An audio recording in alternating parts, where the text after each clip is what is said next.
Signature Global presents Property Guru.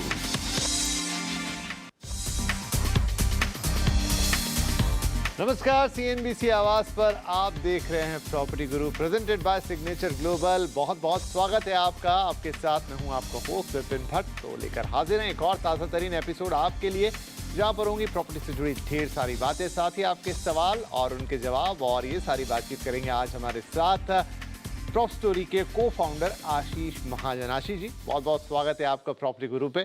तो चलिए बातचीट का सिलसिला शुरू करते हैं और हमेशा की तरह सबसे पहले आपसे एक मार्केट इंसाइट लेंगे। मुझे याद है लास्ट टाइम आप जब आए थे तब आपने कहा था कि अब कुछ turn around in other sense दिख रहा है, मतलब कुछ मार्केट ऐसे हैं या कुछ पॉकेट्स ऐसे हैं जहां पर एक स्टैग्नेशन आता हुआ दिखाई दे रहा है, सेल्स थोड़े से थमते हुए नजर आ रहे हैं। इस बीच और भी कुछ लोगों से बातचीत हुई तो इस तरीके के इंडिकेशंस मिले हैं। मैं एक पैरेलल ड्रॉ करना चाहता हूं, आप बताएंगे कि क्या ये सही है नहीं। कि अगर हम ओवरऑल इकोनॉमी की तस्वीर भी देखें तो अगर हम कार मार्केट को देखें जो पिछले 3-4 साल से बहुत रोबस्ट था, अचानक से थोड़ा स्लो पड़ गया है, सेल्स डाउन चले गए। सो ओवरऑल शायद इकोनॉमिक साइकिल ही इस समय वैसा आया है। क्या यही हम रियल एस्टेट के अंदर भी देख रहे हैं और आगे जो एक ठहराव हमें दिख रहा है वो और थोड़ा बढ़ता हुआ नजर आएगा? रियल एस्टेट के हालात कैसे हैं इस वक्त? विपिन जी, जो मैंने अपने पिछले एपिसोड में भी आपसे डिस्कशन किया था, पहली बात तो हम जानते हैं कि किसी भी एसेट क्लास में हमेशा एक ही डायरेक्शन में मार्केट चलती नहीं रह सकती। सो पिछले 3 या 4 सालों में ग्लोबली कोविड के बाद कुछ सेक्टर्स में बहुत तेजी से डिमांड आई, और जिसे हमने पेंट अप डिमांड बोला, मतलब लोगों के पास पैसा था, विलिंगनेस थी, और उनको जरूरत भी पड़ी कि हमें बड़े घर चाहिए, हमें नया घर चाहिए, हमें अपना घर चाहिए। उस चक्कर में सबसे पहले तो इस साइकिल में जो भी रेडी इन्वेंट्री थी, और बहुत सारे बिल्डर्स के पास स्पेशली लग्जरी बिगर साइज घरों की तो बहुत तादाद में अवेलेबिलिटीज थी, ये पहले चले गए। उसके बाद जो नियर पोजीशन थे वो चले गए। फिर आया कि डेवलपर्स के हालात ठीक हो रहे हैं, उनका कैश फ्लो बढ़ रहा है, बहुत सारे डेवलपर्स लिस्ट भी हो रहे हैं, उनके स्टॉक प्राइस भी। तो अभी से कंटिन्यूटी लाने के लिए आपके पास फंड्स हैं या आप फंड रेज कर रहे हैं तो आपको लैंड्स खरीदने, तो बहुत सारे लैंड्स एक्वायर हुए। अब हम सभी जानते हैं कार डेवलपमेंट या कार की डिलीवरी तो एक कुछ दिनों में एक गाड़ी बन जाती है ना, और बाइक्स वगैरह तो एक में बाइक बन जाती है, ठीक है।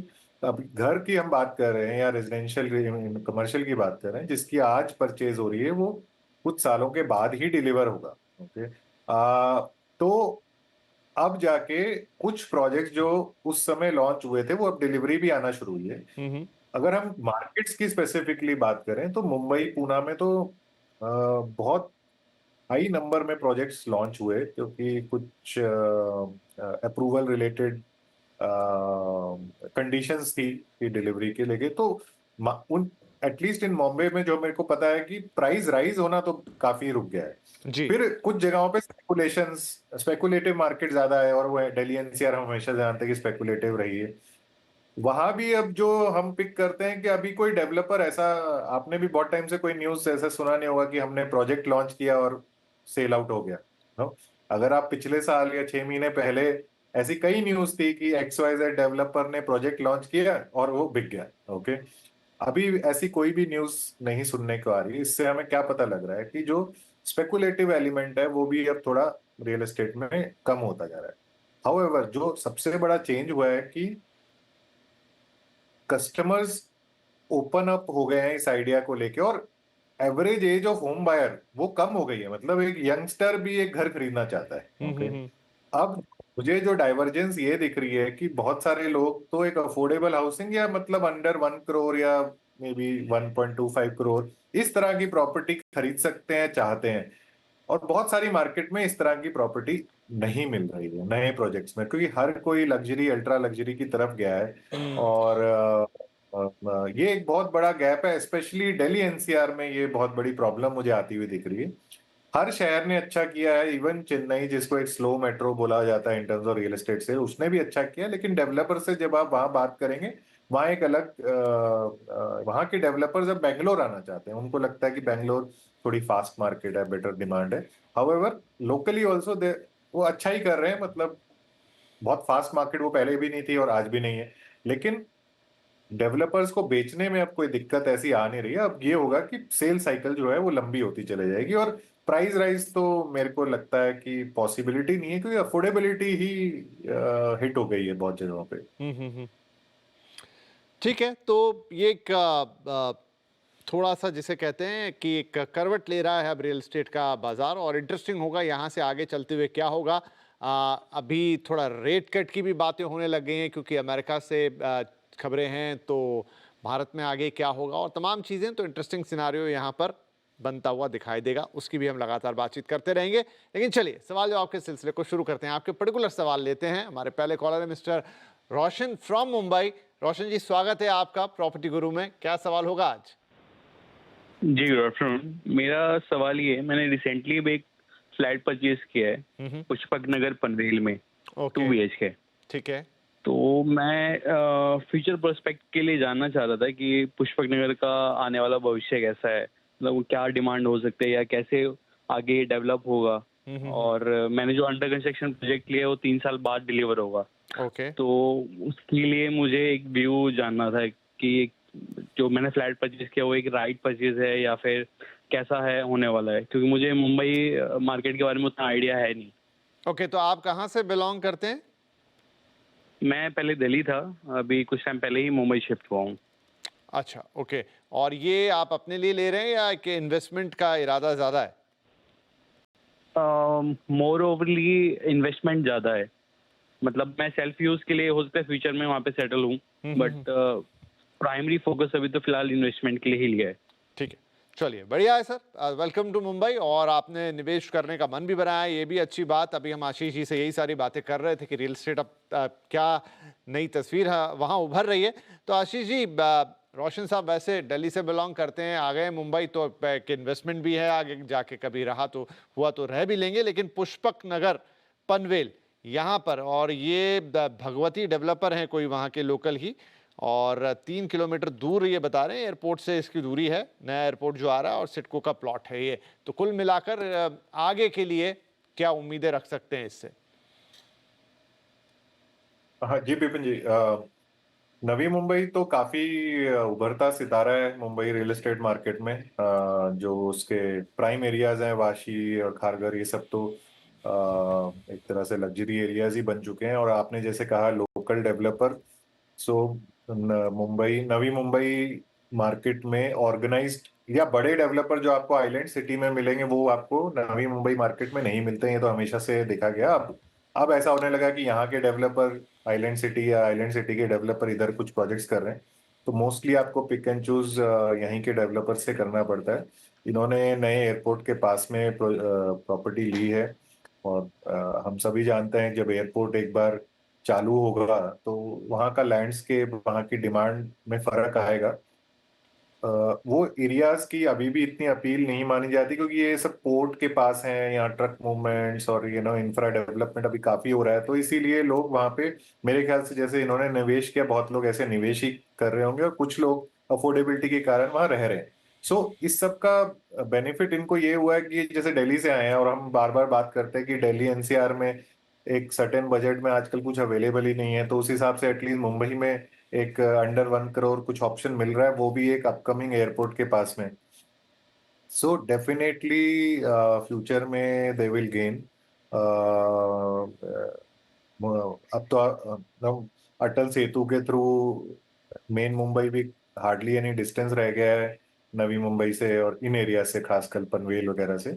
और एयरपोर्ट के आने के बाद तो आपको पता ही है कि डेवलपमेंट रुकता नहीं है, और इंडस्ट्रियलाइजेशन, मेट्रो कॉरिडोर, मतलब आगे कई और इम्पैक्ट होते हैं। अब इसमें जरूर ये है कि मे बी इन्होंने जो प्रोजेक्ट लिया है वो अभी इस तरह से, मतलब कोई ऑर्गेनाइज बहुत बड़ी सोसाइटी विद एमिनिटीज ये सब नहीं है, तो उसका थोड़ा फैक्टर रहेगा।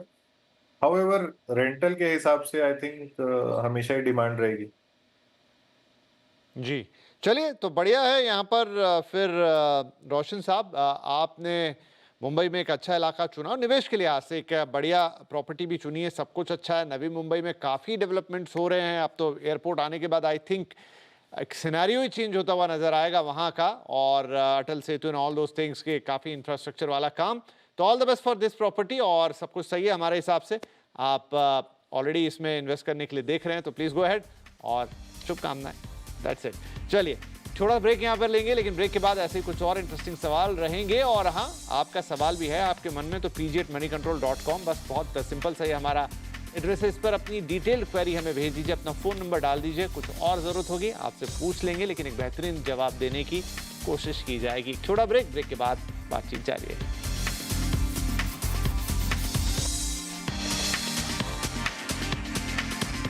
Signature Global presents Property Guru.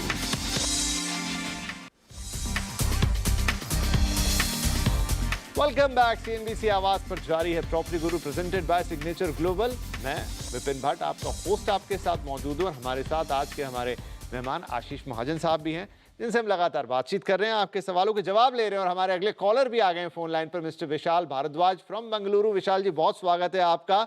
और ये बताइए कि क्या नई धुन बनाई है, कौन सी नई पिक्चर बनाने जा रहे हैं? नाम तो आपका वही है। सर अभी तो मैंने एक प्रॉपर्टी शॉर्टलिस्ट की है जी। सर ये बेंगलुरु नॉर्थ में है, घुम्मन अली के पास, प्रोविडेंट बिल्डर्स का है सर। ओके। इकोपॉलिटन। ओके। और सर इसमें 1 BHK from investment point of view में सोच रहा हूँ। अंडर कंस्ट्रक्शन प्रोजेक्ट है, 2027 में पोजीशन कहते हैं, and approximate costing is 52 to 54 lakhs। Okay. तो एक तो सर ये लोकेशन, क्योंकि ये अभी तो बिल्कुल ही अंडर डेवलपमेंट, या अभी तो कुछ डेवलप है नहीं वहाँ पर, और KIBD पास में है इसके। तो is it the right location to invest considering 5 to 8 years tenure? ठीक है सर, बढ़िया है। तो आशीष जी, राजेश जी का माफ़ कीजिए, यहाँ पर विशाल जी का जो थॉट है वो इन्वेस्टमेंट का है। तो देखिए, लगातार इन्वेस्टमेंट वाले सवाल तो आ ही रहे हैं। हमने थोड़ी देर पहले भी डिस्कस किया कि एक जो थोड़ी सी स्पेकुलेटिव एक्टिविटी बाहर है, लेकिन जो जेन्युइन इन्वेस्टर्स हैं, मुझे तो लग रहा है कि उनका झुकाव थोड़ा बड़ा ही हुआ है इस वक्त। वेल, तो विशाल साहब ने एक प्रॉपर्टी यहाँ पर शॉर्टलिस्ट की है, और नॉर्थ बेंगलुरु में बस यही है, प्रोस्पेक्ट जानना चाहते हैं। और जैसा बता रहे हैं कि इलाका अभी बिल्कुल ही अंडर डेवलप है, लेकिन 7-8 साल में क्या ये उम्मीदें रख सकते हैं उससे? एयरपोर्ट लिंक्ड सवाल है ये भी। सो बेंगलुरु एयरपोर्ट की सिटी साइड पे KIDB ने काफी सारी लैंड इंडस्ट्रियल और रेजिडेंशियल पर्पसेस से डेवलपर्स को दी। वहाँ पे कुछ कंपनीज इंक्लूडिंग शेल अभी ऑपरेट करती है। ऑलमोस्ट माय एस्टिमेट इज कि 8 to 9,000 अपार्टमेंट्स ऑलरेडी रेडी हो रहे हैं, या अगले 1-2 सालों में रेडी हो जाएंगे। तो जो इन्होंने अभी प्रोजेक्ट बोला वो अपकमिंग प्रोजेक्ट है। ओके। और एक अच्छा इन्वेस्टमेंट माइंडसेट से भी लोगों ने जो पैसा लगाया पिछले कुछ सालों में, उन्होंने एप्रिसिएशन देखा है। प्रोविडेंट, अब ये जो प्रोविडेंट बिल्डर है, प्रोविडेंट पूर्वंकरा की ही कंपनी है। और पूर्वंकरा हम सब जानते हैं, एक नामी डेवलपर है साउथ इंडिया और वेस्ट में भी बहुत बड़ा हो गया। तो उस हिसाब से रिलायबिलिटी एस्पेक्ट आ जाता है। ये प्रोजेक्ट में ये जो एरिया है, इसकी अपील एयरपोर्ट और एयरपोर्ट लिंक्ड बिजनेसेस के लिए काफी ज्यादा है। तो अभी जो अपार्टमेंट्स वगैरह आसपास जो एयरपोर्ट के रेडी हैं, उसमें एयरपोर्ट का ही स्टाफ काफी अकोमोडेशन लेता है। ओके। तो और आने वाले सालों में मतलब बहुत सारी IT कंपनीज को भी ये एरिया में लैंड दी गई है, पर वो काम अभी थोड़ा धीरे चल रहा है। However metro linkage, roads etcetera बहुत इंप्रूवमेंट। तो जिस हिसाब से उन्होंने अंडर डेवलप्ड बोला, ऐसा नहीं मैं बोलूंगा। It is very well developed. और अब ये एरिया पूरा एक प्रॉपर एयरपोर्ट रोड पे पड़ता है। एंड एयरपोर्ट तो कुछ भी नहीं है यहाँ से, मतलब 10-15 मिनट में आदमी अपने घर से एयरपोर्ट पहुंच जाएगा। और ये बहुत अच्छे बड़े डेवलपर्स के बड़े प्रोजेक्ट्स हैं with amenities and clubs and lifestyle. और 8 से 9 साल बोल रहे हैं, तो उसमें तो कोई दिक्कत है ही नहीं, ऐसा मेरा मानना है। चलिए, बढ़िया है। तो विशाल साहब, सब कुछ अच्छा है। यहाँ पर भी एयरपोर्ट वाली कहानी है, और उसके इर्द गिर्द काफ़ी कुछ हो रहा है। सो नॉर्थ बेंगलुरु का आपका ये प्रोजेक्ट, ये इलाका, आपका इन्वेस्टमेंट पर्पस और आने वाला, आपने समय अच्छा दिया है। 7-8 साल 9 साल एक अच्छा समय होता ग्रो करने के लिए किसी प्रॉपर्टी के लिए। तो बढ़िया है, हमारी तरफ से शुभकामनाएं आपको, और बहुत बहुत शुभकामनाएं आपकी इस टू बी परचेस के लिए। Right, go ahead please. आगे की ईमेल है हमारे पास और ये है सतीश शिकनीस साहब का, और गोवा से भेज रहे हैं लेकिन सवाल पूछ रहे हैं पुणे के ऊपर। वहाँ पर उन्होंने गेरा इम्पीरियम गेटवे ये प्रोजेक्ट देखा है पिंपरी चिंचवड़ में, और साइज है इसका 332 स्क्वायर फीट का, 51 लाख इसका प्राइस है। पोजीशन जो है 2025 में मिल जाएगा इनको, राइट। और मुझे लग रहा है कि अभी क्योंकि मेल पर है सर, ये भी कुछ कुछ वैसा ही सवाल है कि ये रहते तो गोवा में है और पिंपरी में, हो सकता है इनका पुणे से कोई कनेक्शन हो, हाल फिलहाल ये गोवा में हो, लेकिन जो प्रोजेक्ट उन्होंने चूज किया मुझे लग रहा है it's more for investment purpose या व्हाटएवर द पर्पस इज। लेकिन कैसा लग रहा है आपको? विपिन जी, सबसे पहली बात, गेरा पुणे के one of the biggest developers हैं और काफी ट्रस्ट जो आता है ना गेरा के नाम से, वो लोगों को वहां पे है। सेकंड, हम बात करते हैं पीसीएमसी। पीसीएमसी हम सभी जानते हैं एशिया की रिचेस्ट म्यूनिसिपैलिटी में माना जाता है, और क्योंकि सबसे बड़ी इंडस्ट्रीज मैन्युफैक्चरिंग की वहीं पे लोकेटेड, और अब IT sector, okay, even Hinjewadi जो है वो पीसीएमसी एरिया में ही पड़ता है। तो यहाँ पे मेट्रो रेल की connectivity, highway connectivity, everything is there for this project. और कमर्शियल प्रोजेक्ट को चाहिए क्या? एक अच्छी लोकेशन जहाँ पे लोग एक ऑफिस खोल सकें और अपने क्लाइंट्स और अपने काम को एक्सेस कर सकें। सो उस हिसाब से ये इनकी इन्वेस्टमेंट अच्छी लग रही है, एक अच्छे डेवलपर से अच्छी लोकेशन में। ओके, इसमें अब बात यह आ जाती है कि आगे इसकी लीजिंग वगैरह कैसे होगी। अगर डेवलपर इसको लीज करता है तो वो इनके लिए 6-7% की रिटर्न बना सकता है, क्योंकि खुद से इस तरह के प्रोजेक्ट्स में मोस्टली खुद से नहीं मैनेज करते अनलेस अनटिल अपना ऑफिस हो। मोस्टली आप डेवलपर को स्पेस लेके, डेवलपर आपको स्पेस का रेंट आपको पास ऑन करता है। तो अगर वो 5-6% के आसपास उनको रिटर्न दे पा रहा है तो मेरे हिसाब से एक अच्छी रिटर्न होती है। मतलब कमर्शियल में हमेशा हम रेजिडेंशियल से ज्यादा ही रिटर्न एक्सपेक्ट करते हैं। तो इन लिहाज से ये प्रोजेक्ट ठीक लग रहा है। अगर ये डेवलपर के साथ इस तरह का कुछ नेगोशिएशन कर सकते हैं या इस तरह का कुछ ऑफर हो जो कि डेवलपर की वेबसाइट पे दिखाई दे रहा है, एश्योर्ड रिटर्न्स एक्सेट्रा एक्सेट्रा, तो ये इनके लिए फायदेमंद रहेगा। जी सतीश जी, तो बढ़िया है। देखिए, कमर्शियल प्रॉपर्टी में आप इन्वेस्ट करने जा रहे हैं तो गेरा एक नो डाउट बड़ा नाम, पुणे की जहाँ तक बात और इलाका और तमाम चीज़ें, आशीष जी ने उस पर काफ़ी सारा डिटेल में बातचीत कर ही ली। So you can go ahead, आप इस पर आगे बढ़ सकते हैं। कुछ और जानकारियाँ जो आशीष जी कह रहे हैं वो जुटा लीजिएगा, और बाकी सारी चीज़ें यहाँ पर ठीक नज़र आ रही हैं। क्या प्रोस्पेक्ट होंगे उसका आइडिया भी आपको दे दिया। फटाफट, थोड़ा समय मेरे पास और है तो एक और ईमेल ले लेता हूँ। राजेश साहब का है और ये सवाल फिर बेंगलुरु की तरफ से है। बिरला तिमाया देवनहल्ली में एक प्रोजेक्ट है, wanted to have a advice on subject project for investment. ये भी इन्वेस्टमेंट ही करना चाहते हैं सर। 3 BHK है, हालांकि बड़ा टिकट साइज है, 1.5 करोड़ के ऊपर का है। 2028 में इनको पोजीशन मिलने वाला है। तो अगेन फ्यूचर प्रॉस्पेक्ट, रेंटल, तमाम चीजें कैसी रहेगी ये जानना चाह रहे हैं। विपिन जी, ये प्रोजेक्ट भी बिरला का, एक तो पहली बात है बिरला का नाम जुड़ा है तो इससे बहुत सारा ट्रस्ट फैक्टर आ जाता है, राइट। हमारे देश में Tata, Birla and all. And interesting बात है कि ये जो प्रोजेक्ट की लोकेशन है, यहीं इसी प्रोजेक्ट के पास में टाटा भी एक टाउनशिप बना रहा है। ओके। और जो हमने से थोड़ी पहले एक डिस्कशन किया था एयरपोर्ट रिलेटेड, तो ये भी एयरपोर्ट के बहुत पास है। ओके, और हाउएवर एग्जैक्टली सेम लोकेशन नहीं है, थोड़ा सा अलग लोकेशन है, बट एयरपोर्ट के पास पड़ता है। आने वाले सालों में रोड कनेक्टिविटी और तरह तरह की कनेक्टिविटी और इम्प्रूव हो जाएगी। सो दैट इज, मतलब, और ये बहुत बड़ी टाउनशिप फॉर्मेट में आ रहा है, तो इसके अंदर प्लॉट्स, विलाज एक्सेट्रा एक्सेट्रा कई तरह की प्रोडक्ट शायद आने वाले हैं। तो इस तरह का जो रिहाइश होती है वो लोगों को बहुत पसंद आती है। पर हाँ, आप कहोगे कि मैं आज ही जाके एक अच्छी लिविंग वहां करने लगूं, वो तो पॉसिबल है नहीं। ये प्रोजेक्ट अभी लॉन्च हुआ है, 5 साल लगेंगे, 6 साल लगेंगे। तब तक काफी कुछ बैंगलोर का लैंडस्केप चेंज हो जाएगा। बस हमें यही एक उम्मीद करते रहना है कि आईटी सेक्टर अच्छा करता रहे, स्टार्टअप सेक्टर अच्छा करता रहे, तो फिर कोई दिक्कत नहीं आने वाली। चलिए, बढ़िया है। तो चलिए, यहाँ पर भी आप सतीश जी आपके लिए गो अहेड है, और चीज़ें माफ़ कीजिए राजेश जी, यहाँ पर आपके लिए चीज़ें ठीक ही दिख रही हैं। और कहा आशीष जी ने कि बिरला, कुछ ये नाम है, टाटा, अभी तो दोनों रियल स्टेट में हो गए, तो एक ट्रस्ट फैक्टर आता है। तो होप सब कुछ अच्छा रहेगा, आप इसमें इन्वेस्टमेंट कर सकते हैं। All the best.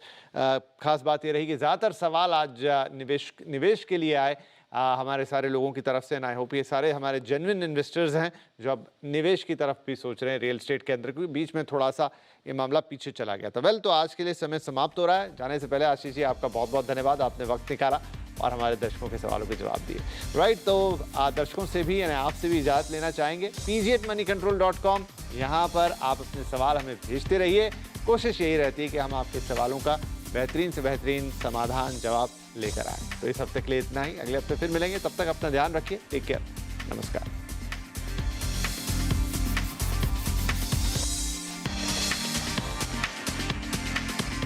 Signature Global presents Property Guru.